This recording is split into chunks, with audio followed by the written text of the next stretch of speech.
మరి కాసేపట్లో BRS MLA పాడి కౌశిక్ రెడ్డికి ఎంజీఎం ఆసుపత్రిలో వైద్య పరీక్షలు నిర్వహించనున్నారు. వైద్య పరీక్షల తర్వాత కోర్టులో హాజరుపరచనున్నారు. క్వారీ యజమానిని బెదిరించిన కేసులో పాడి కౌశిక్ రెడ్డిని పోలీసులు అరెస్ట్ చేశారు. వరంగల్ సుబేదారి పోలీస్ స్టేషన్లో పోలీసులు ఆయనని శంషాబాద్ ఎయిర్పోర్ట్లో అరెస్ట్ చేయడం జరిగింది. మనోజ్ రెడ్డి అనే క్వారీ యజమానిని కౌశిక్ రెడ్డి బెదిరించాడని వరంగల్ సుబేదారి పోలీస్ స్టేషన్లో కేసు నమోదైంది. కమలాపురం మండలం వంగపల్లిలో క్వారీ నిర్వహిస్తున్న మనోజ్ భార్య ఉమాదేవి కౌశిక్ రెడ్డిపై ఫిర్యాదు చేశారు. 50 లక్షలు ఇవ్వాలని కౌశిక్ రెడ్డి బెదిరించారని ఫిర్యాదులో తెలిపారామె. తనపై తప్పుడు కేసులు పెట్టారని కౌశిక్ రెడ్డి హైకోర్టులో క్వాష్ పిటిషన్ దాఖలు చేశారు. దీనిపై విచారణ జరిపిన హైకోర్టు క్వాష్ పిటిషన్ ని కొట్టివేసింది. ఎమ్మెల్యే కౌశిక్ రెడ్డిని కలిసేందుకు బీఆర్ఎస్ నేతలు మరోసారి హనుమకొండ సుబేదారి పిఎస్కొచ్చారు. అడ్వకేట్లో కలిసి వచ్చారు. మరోవైపు వరంగల్ సిపి అపాయింట్మెంట్ కోరారు బీఆర్ఎస్ నేతలు.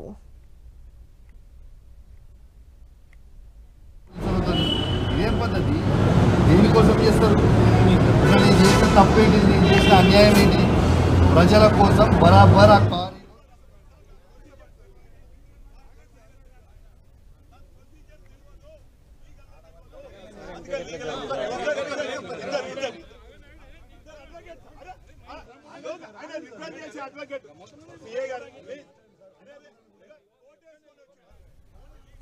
అన్ని రంగాల్లో రేవంత్ సర్కార్ ఫెయిల్ అయిందని విమర్శించారు మాజీ మంత్రి ఎర్రబెల్లి దయాకర్ రావు. ప్రభుత్వ వైఫల్యాలపై పోరాడుతున్నారని, బీఆర్ఎస్ నేతలపై అక్రమ కేసులు పెట్టి అరెస్టులు చేస్తున్నారని మండిపడ్డారు.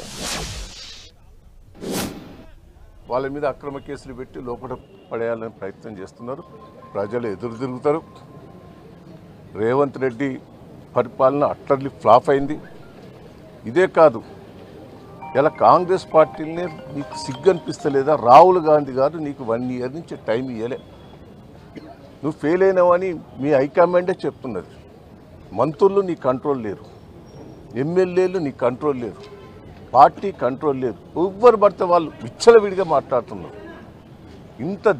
ఇంత దరిద్రమైన పరిపాలన నేను 40 ఏళ్ళ రాజకీయాలలో ఎప్పుడు కూడా చూడలేదు.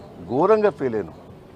ఇప్పటికైనా బుద్ధి తెచ్చుకోమంటున్నా. దయచేసి ఈ అక్రమ కేసులు పెట్టుడో, తప్పుడు కేసులు పెట్టుడో, అబద్ధాలు ఆడుడో, మోసాలు చేసుడో ప్రజలు ఇంకా నమ్మించే ప్రయత్నం చేయకు.